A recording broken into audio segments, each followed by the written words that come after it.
आज हम प्रोबेबिलिटी को फर्दर करते हैं कंटिन्यू। और लास्ट टाइम हमने बेसिक्स पढ़ी थी प्रोबेबिलिटी, तो स्टार्ट करते हैं। 2 डाइस आर रोल्ड, 2 डाइस हैं आपके पास, उनको रोल किया गया, यानी जो लूडो में यूज होते हैं।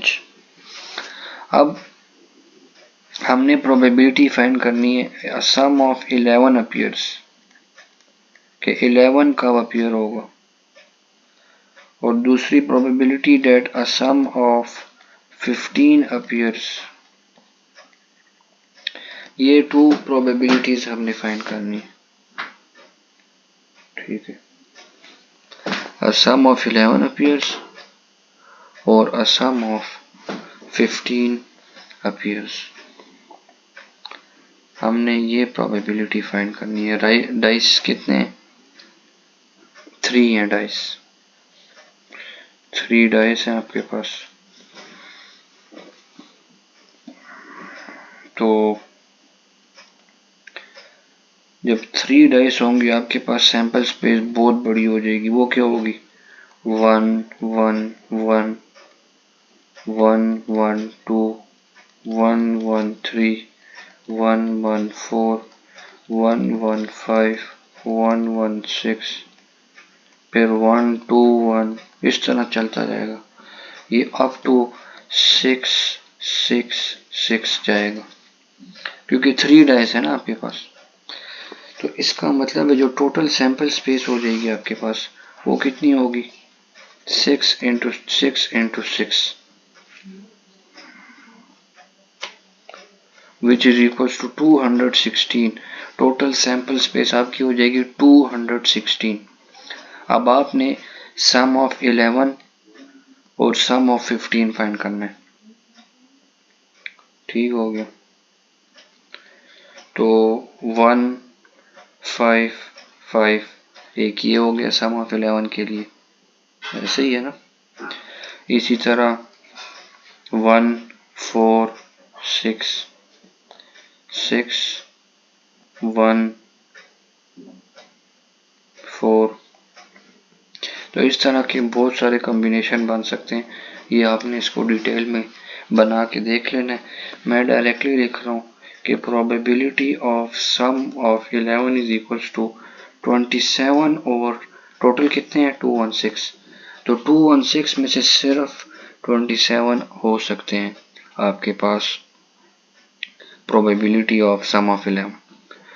इसी तरह प्रोबेबिलिटी ऑफ सम ऑफ 15 अगर फाइंड करनी है तो वो कितने हो सकते हैं? फॉर एग्जांपल 6 4 5 6 6 3, तो बहुत सारे इस तरह हमारे पास, बहुत सारे तो नहीं, 10 हो सकते हैं। तो इसकी प्रोबेबिलिटी आ जाएगी 10 डिवाइडेड बाय 216, ठीक है। तो 2 5 are 10, 2 108 are this, तो आंसर क्या आ गया? 5/108। तो इस तरह से आप इसकी प्रोबेबिलिटी फाइंड कर लेंगे। ये तो था 3 डाइस वाला। अब अगर हमारे पास 2 डाइस हो, 2 डाइस आर रोल्ड, तो 2 की सैंपल स्पेस क्या हो सकती है? 1 1 6 इंटू 6 36 हो जाएगी ना। तो 1 1 1 2 1 3 1 4 अप टू 6 6 तक टोटल आ जाएगी 36। क्वेश्चन क्या है? क्वेश्चन नंबर 1 है sum greater than 9 appears. Number 2 क्या है? 6 appears on none of them, किसी पे भी 6 अपीयर ना हो। थर्ड है सम डिविजिबल बाय 5 अपीयर्स, जो 5 से डिवाइड हो सके ऐसे सम हो। Number 4 6 appears on both of them, दोनों पे 6 अपीयर हो, जो कि सिर्फ एक ही होता है, उसकी तो प्रोबेबिलिटी सिंपली 1/36 हो जाएगी ना, without any doubt. Number 5 a sum of 7 appears, ये सारी प्रोबेबिलिटीज हमने फाइंड करनी है। तो पहला क्वेश्चन है सम ग्रेटर देन 9 अपीयर्स, तो उसकी क्या क्या हमारे पास प्रोबेबिलिटीज हो सकती हैं जिसमें सम 9 से बड़ा हो, जैसे 5 और 5, ठीक है, जैसे 6 और 6, जैसे 6 और 5, जैसे 5 और 6। तो इस तरह हमारे पास बहुत सारी हो सकती हैं।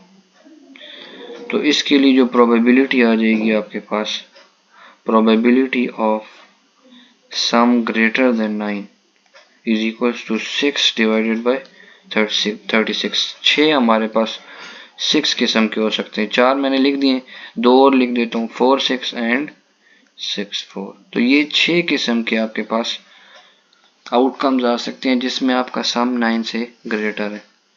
तो 6 1 are 6 एंड 6 6 are 36, 1 और 6 आंसर आ जाएगा। पार्ट 2 में कहते हैं प्रोबेबिलिटी में लिखा हुआ है 6 अपीयर्स ऑन नन, किसी पर भी 6 अपीयर नहीं होना चाहिए, 6 ऑन नन ऑफ देम।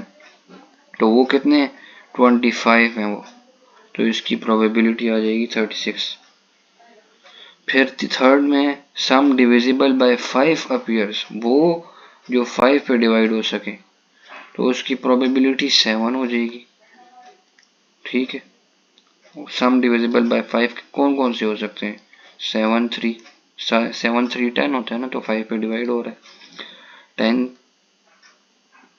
और 10 तो होता ही नहीं, 7 भी सॉरी नहीं होता, बाय मिस्टेक मैंने लिख दिया, 6 4, ठीक है, 4 6 4 1, ये सारे 5 पे डिवाइड हो सकते हैं, तो इसका आंसर आ जाएगा 7/36। नंबर 4 है 6 appears on both of them, वो सिर्फ 1 है, 6 6 1 ओवर 36 हो जाएगी। और फिफ्थ क्वेश्चन में अ सम ऑफ 7 अपीयर्स, तो वो कितने हो सकते हैं, 6, तो 6 6 36 हो जाएगा 1/6। तो इस तरह से हम इनकी प्रोबेबिलिटीज को कैलकुलेट कर सकते हैं।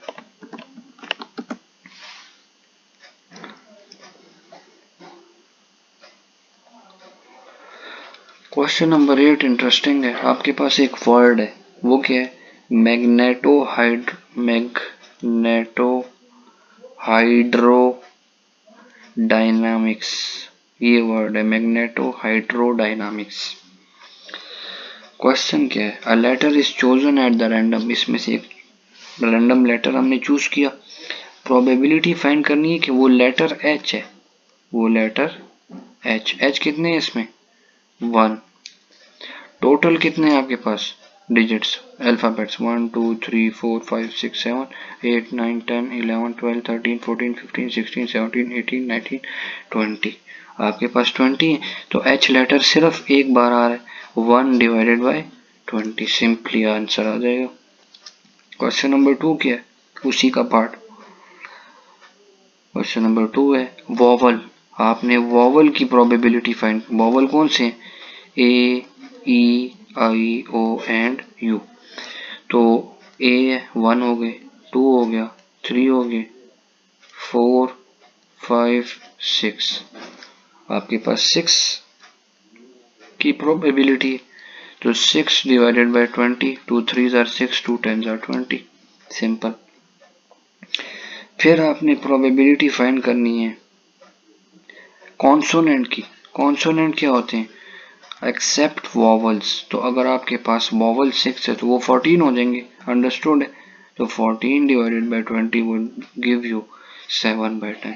इस तरह से कॉन्सोनेंट की जो प्रोबेबिलिटी आपके पास आएगी, it will be 7 divided by 10। तो होपफुली ये क्वेश्चंस आपने अंडरस्टैंड कर लिए होंगे, लेकिन ये प्रैक्टिस के बगैर नहीं आएंगे, इन कॉन्सेप्ट्स को आपने स्टडी करना है, फिर ही आप अंडरस्टैंड कर सकेंगे। नेक्स्ट लेक्चर में इसको फर्दर कंटिन्यू करते हैं।